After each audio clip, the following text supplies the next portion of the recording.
A nossa sétima aula, né, a última aula da nossa unidade 3 e também a última aula do nosso curso Consumo Consciente. A exemplo das aulas anteriores, a gente está trabalhando a mobilidade urbana, um tema recente, mas muito importante nas cidades e que a gente precisa ficar atento, porque é um tema que diz respeito à locomoção, ao deslocamento das pessoas numa cidade, e não somente as pessoas que precisam chegar ao seu trabalho ou chegar ao seu estudo e moram em bairros distantes e a gestão de uma cidade precisa pensar em alternativas, principalmente transportes coletivos, para fazer com que as pessoas cheguem a esses locais. Mas também a mobilidade de pessoas com dificuldades em locomoção, como por exemplo cadeirante, uma pessoa que tenha que use muletas ou pessoas da terceira idade. Então, a mobilidade urbana vai trabalhar sobre esses vários aspectos. A gente já comentou sobre BRT, VLT, metrô, também sobre a questão de calçadas rebaixadas, falamos sobre estacionamentos exclusivos para idosos, cadeirantes, tudo que a gente tem visto nas nossas cidades sendo paulatinamente implementados, não é verdade? Provavelmente na tua cidade tu já deve ter visto calçadas rebaixadas, estacionamentos marcados, né, no asfalto, marcados próprios para idosos, para cadeirantes. Então é uma natural evolução desses conceitos de mobilidade urbana. Então a gente vai falar hoje sobre mobilidade urbana, consumo consciente, outros exemplos, tá? Então vamos lá. Diversas cidades têm criado ambientes em que há uma convivência entre diversos modais de transporte. Então, o que a gente já tinha visto em algumas aulas anteriores, na qual tinha uma estação, na qual de um lado havia o metrô, né, de superfície, o metrô, e de outro ônibus. Então, as pessoas talvez pagassem a mesma passagem, né, um valor, uma passagem apenas, ela descia de ônibus e ali naquela estação pegava o metrô, né, porque ela precisava de mais de um modal diferente de transporte. Mas veja um caso aqui da cidade de Bordeaux, na França, uma cidade bem moderna e interessante em termos de exemplos de mobilidade urbana. Bom, essa foto aqui eu tirei, vejam só que tu tem aqui a faixa de carros, tá? Eu estou usando o cursor para a gente olhar aqui a faixa de carros e tu tem a de ônibus, faixa exclusiva de ônibus. E aqui tu tem a faixa em sentido contrário, correto? Aqui tu tem um estacionamento de bicicletas e motos, tá? Aqui tu tem a estação de ônibus. Aqui tu tem o VLT, tá? O veículo leve sobre trilhos. E aqui esse prédio histórico, esse prédio antigo, é a estação de trem Saint-Jean, né? Na qual vem trens de outras partes do país, de outras partes da França. Então os trens chegam de várias cidades, né? De Paris, de Lyon, de várias cidades, elas vão chegar nessa estação e a pessoa que sai dessa estação, ela tem a possibilidade de pegar, por exemplo, um táxi ou um carro de aplicativo, tipo Uber, mas ela também tem a possibilidade de pegar o VLT, ela tem a possibilidade de pegar o ônibus, né? Ou alguém pode buscá-la, né, por meio do transporte individual, o carro, por exemplo. Tá? Então, uma cidade que dá várias opções de transportes para os seus cidadãos. Ok? Isso que é bem interessante.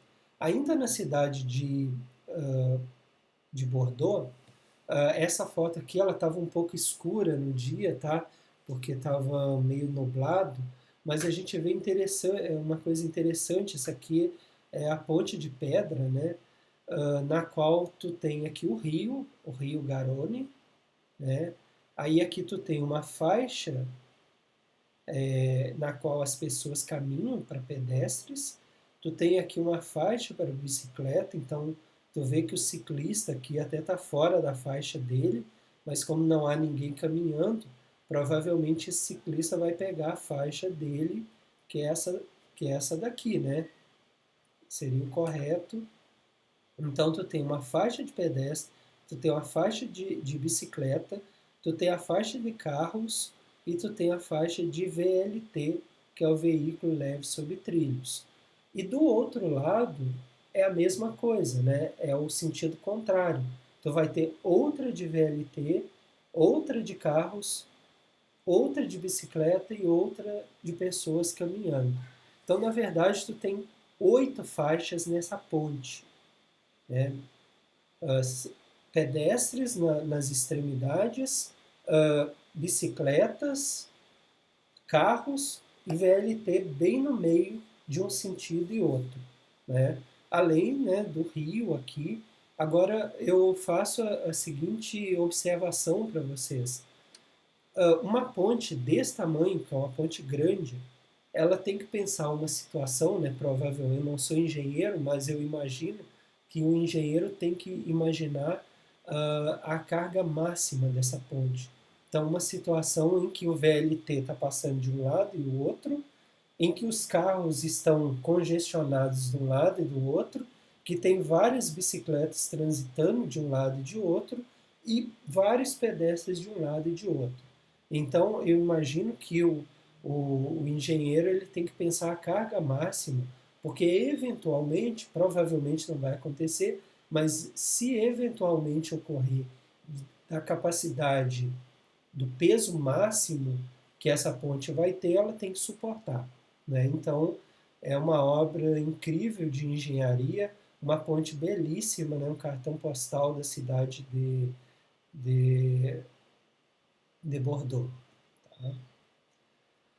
Bom, então, indo agora para a Espanha, né, tem a cidade de Saragoça, na qual eu fiz meu pós-doutorado, né, morei lá 8 meses, entre 2015 e 2016.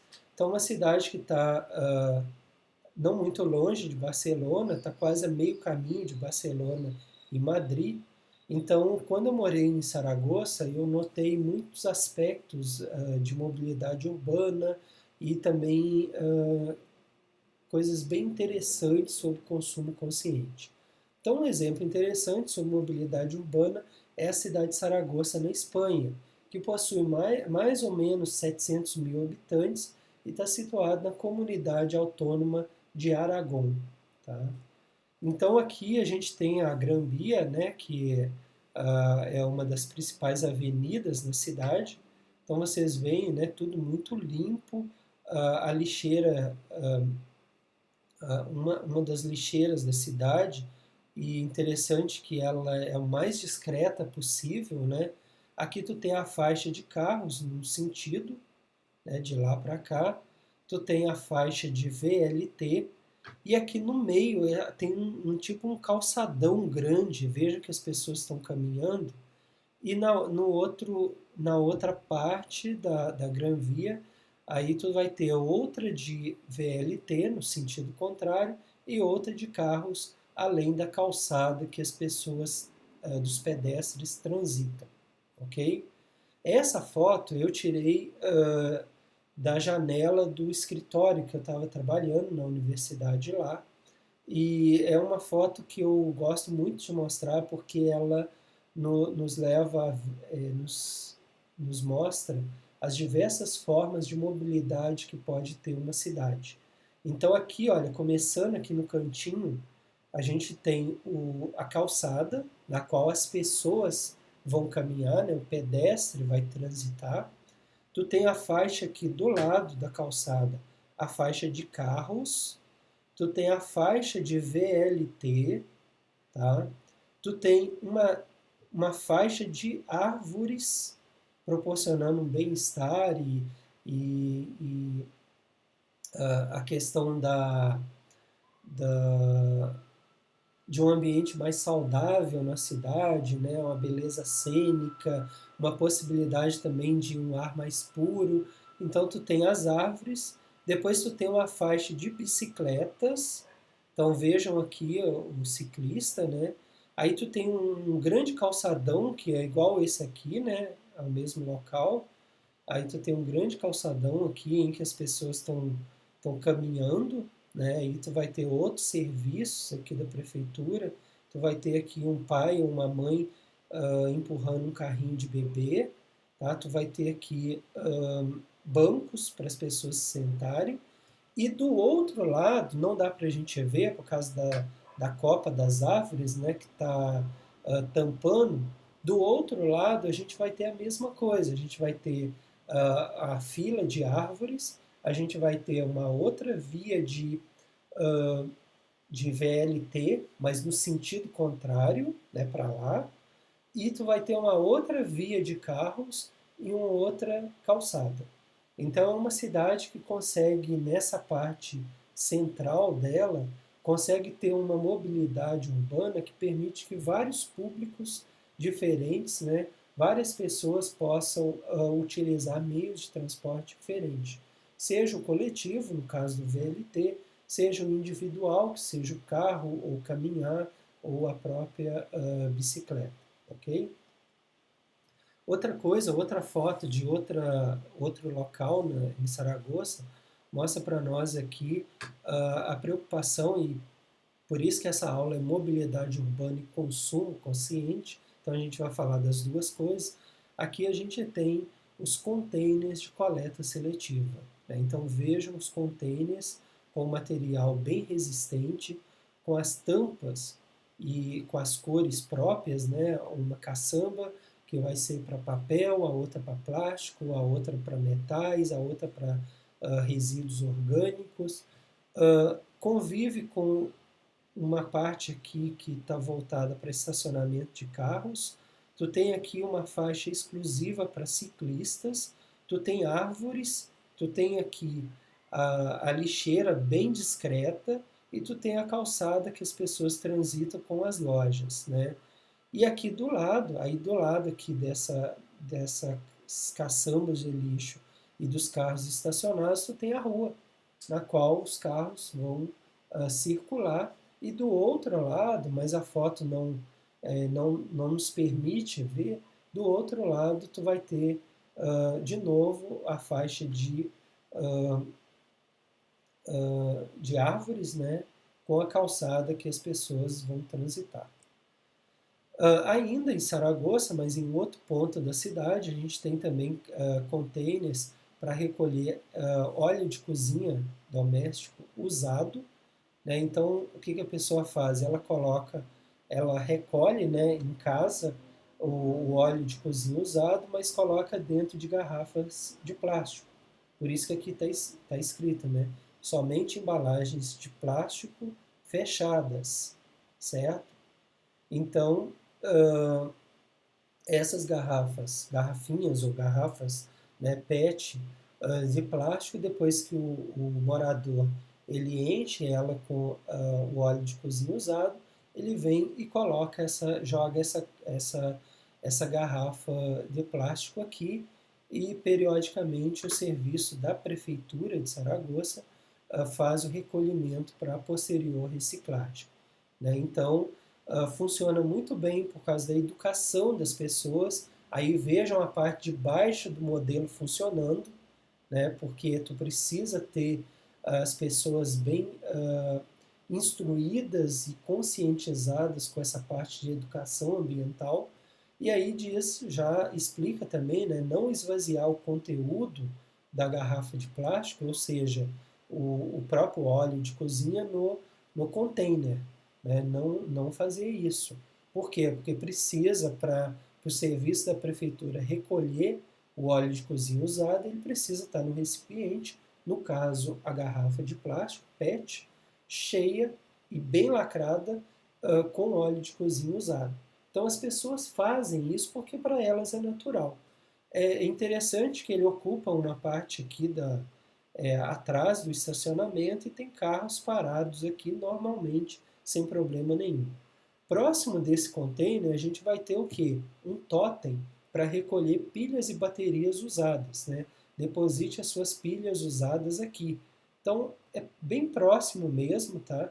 bem próximo desse container aqui para a pessoa colocar garrafa de plástico contendo óleo de cozinha usado.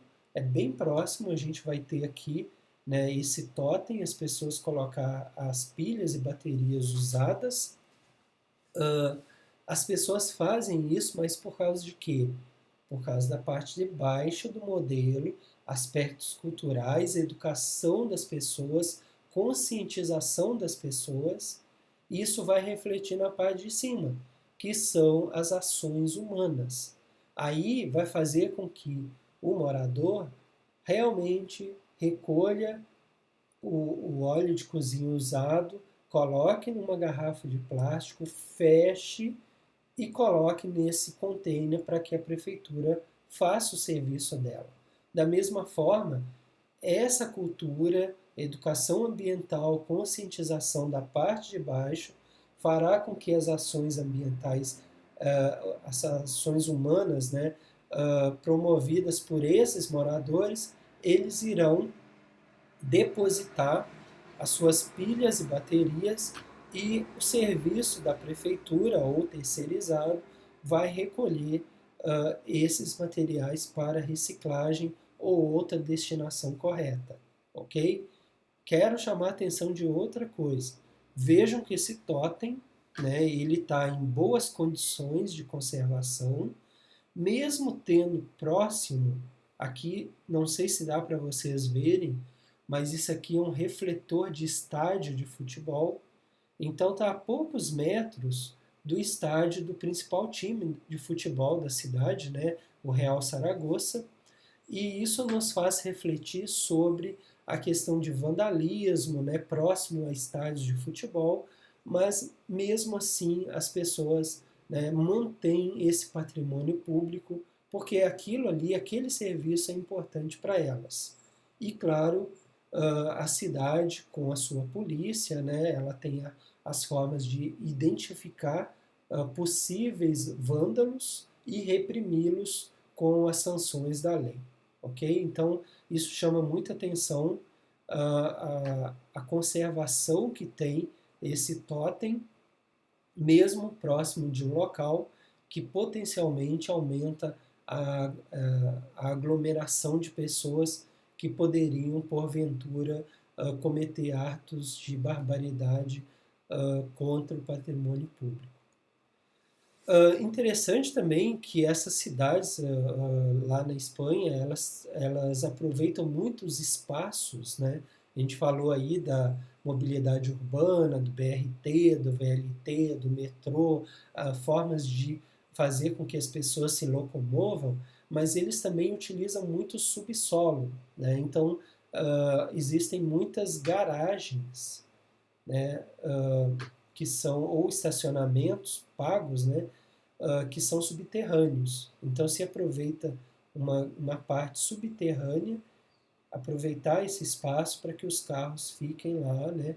Aí a gente vê aqui um estacionamento, no caso aqui ele é identificado como livre, ou seja, o motorista, ele precisando estacionar o seu carro, ele vai ter a identificação de que o local dispõe de vagas para o seu carro, né? Então, se tivesse ocupado, ele seria avisado e não perderia tempo indo até na parte de baixo. Então, assim, em Saragoça, eu vou passar aqui rapidamente. Aqui a gente tem uma outra cidade, que é Santiago de Compostela, que é a mesma coisa, né? Tu tem uma praça e aqui tu tem o estacionamento subterrâneo.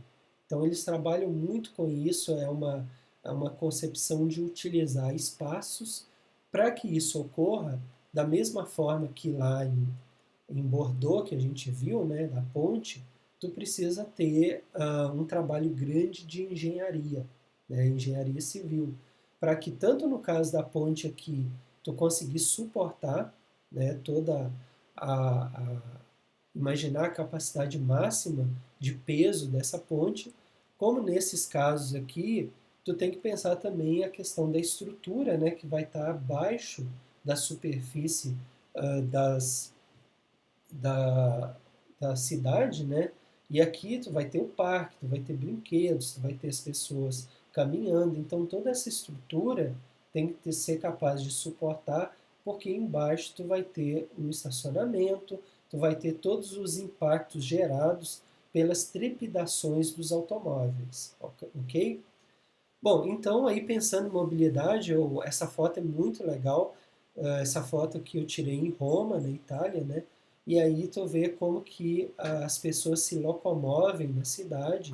Então, tu vai ter as pessoas caminhando, né, na calçada, tu vai ter o transporte individual, que é o carro, num sentido, e tu vai ter o VLT em outro sentido, o veículo leve sobre trilhos. Lembrando que Roma é uma cidade de mais de 2, 3 mil anos, muito mais de idade, né, de fundação.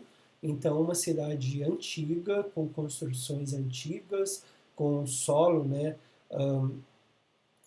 para se trabalhar toda a questão dos impactos, e mesmo assim eles conseguem colocar veículos como o VLT para servir a população.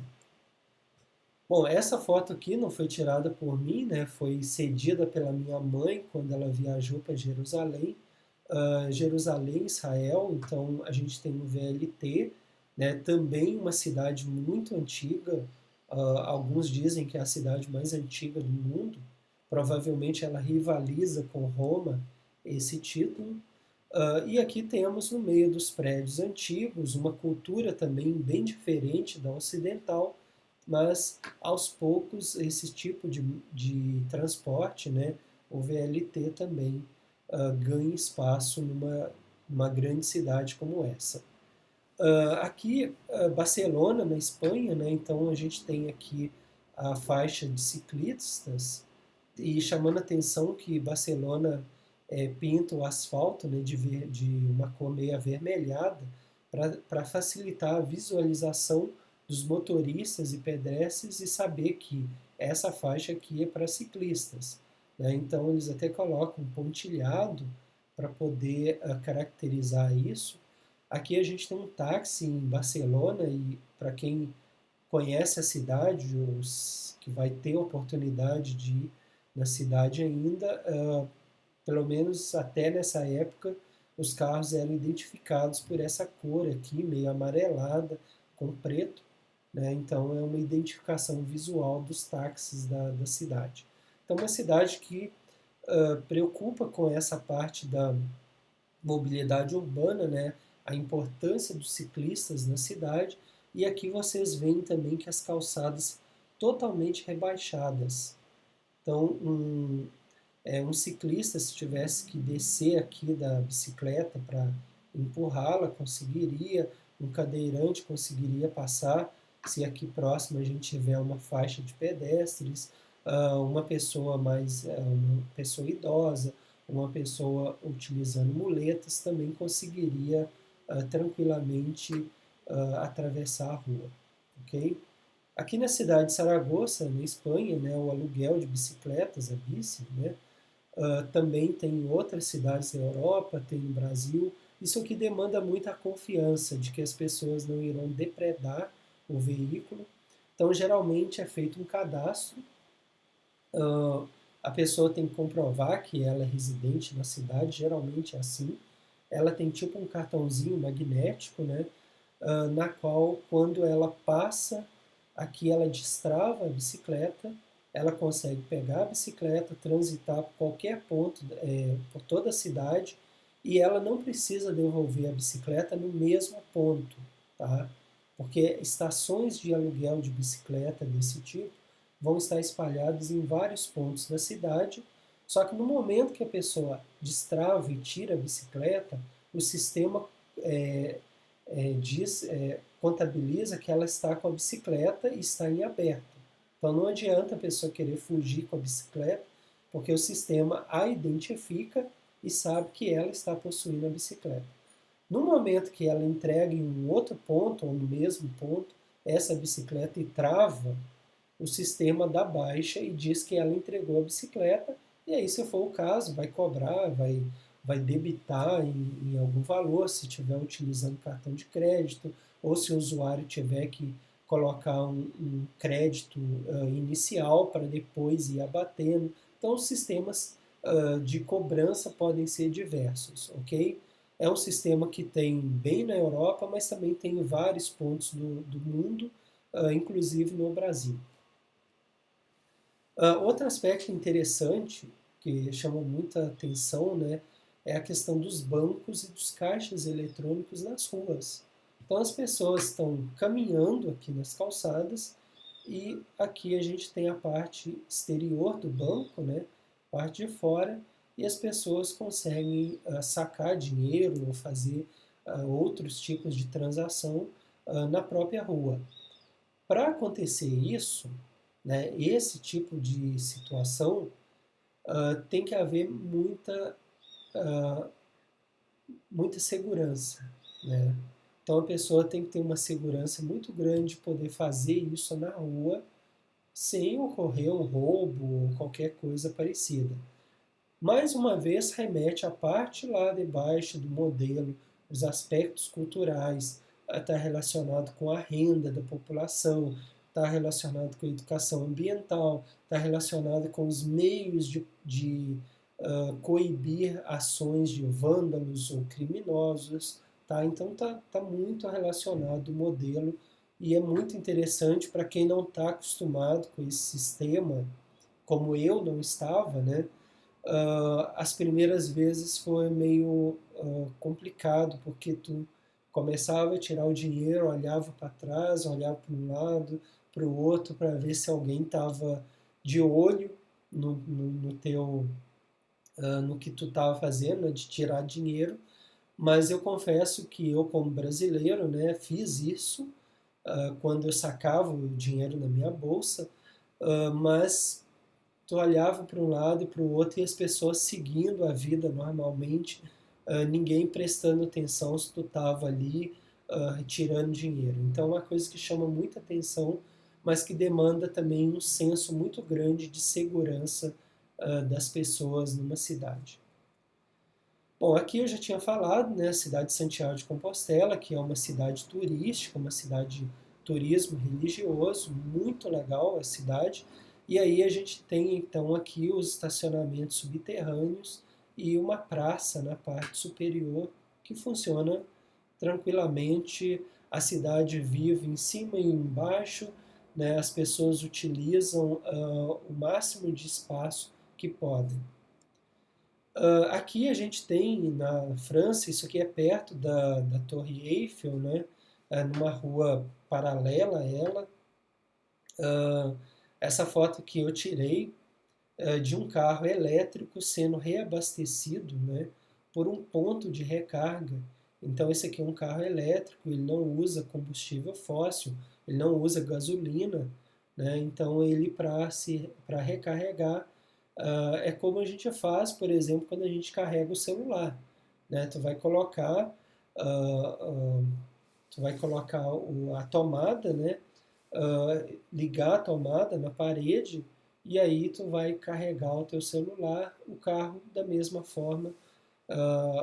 Provavelmente é algo que a gente vai ver com muita frequência daqui para frente, tá? Então aqui a gente tem a recarga de carro elétrico. Ok? Bom, pessoal, eu espero que vocês tenham gostado do nosso curso Consumo Consciente. Procurei trazer o máximo de informações, novidades, informações bem atuais sobre o tema. Grande parte de tudo isso que a gente falou está no livro Consumo Consciente, porque isso nos diz respeito, um livro de nossa autoria. Não sei se vocês vão encontrar muita literatura, principalmente no Brasil, sobre consumo consciente. Então a gente tem trabalhado esse assunto há alguns anos. Tem muita mais informação no livro do que passado nas aulas, porque realmente senão ficaria muito extenso. Vocês podem ver que no total foram 31 aulas, quer dizer, é um curso bem completo sobre o assunto, mas para cada assunto que a gente falou, a gente poderia ter aí 5, 6, 7, 8, 9, 10 aulas sobre o tema. Tem muita coisa para se falar, tá? Espero mesmo que vocês tenham gostado. Procurei fazer da melhor forma possível o curso, me atentando com as novidades, tentando colocar fotos, figuras modernas para ilustrar os conceitos que a gente passou. Caso alguém tenha interesse em conhecer o livro Consumo Consciente ou os demais livros que temos publicados, né, Sustentabilidade Empresarial e Mercado Verde, publicado pela editora Vozes, o Consumo Consciente, que eu falei, o Administração Verde, publicado pela Eusevia, o Marketing Ambiental e também o Certificação Florestal na Indústria, publicados pela editora Manoli, o Empresas Verdes e o Consumo Verde, os dois livros publicados pela editora UFV. A gente já tem outros livros já que estão aprovados para saírem em outras editoras. Tá? Então essas informações vocês podem encontrar nas redes sociais do Administração Verde, né? Tanto o Facebook como o Instagram e o Twitter, no site Administração Verde. Então basta digitar administraçãoverde.com.br, lá vocês vão ter as informações dos livros e também nas redes sociais, no caso eu uso muito o Instagram, tá? Então @ricardo.escritor, ali vocês podem interagir comigo, colocar perguntas, dúvidas, questionamentos, sugestões, críticas, elogios, o que vocês quiserem, ou informações dos livros ou dos cursos, tá? Tudo gratuito na internet e por isso é importante que vocês se inscrevam nos nossos canais no YouTube, né? Basta digitar lá na procura do YouTube Ricardo Ribeiro Alves, aí vocês vão encontrar esse símbolo aqui e lá estão essas nossas aulas de consumo consciente, mas também eu tenho previsão de outros cursos, outras aulas para colocar nesse canal. Também o nosso canal Administração Verde, aí como a gente já tem vários inscritos, o caminho é youtube.com/administração verde. Lá vocês vão encontrar conteúdo na forma de mini curso. Então, enquanto essas nossas aulas aqui são de 10 a 15 minutos, lá no Administração Verde são mini cursos geralmente de 30 a 40 minutos. Então, é maior cada vídeo, tá?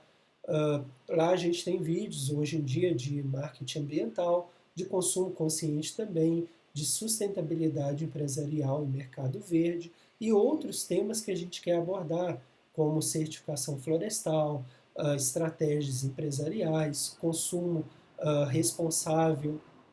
Tá? Então a gente tem vários temas que pretendemos colocar nesses dois canais para que a gente consiga popularizar esses temas para que as pessoas possam ter mais acesso, né? E tudo ferramenta gratuita para que vocês tenham acesso, ok? Então, seria muito interessante receber um feedback de vocês a respeito do que acharam do curso.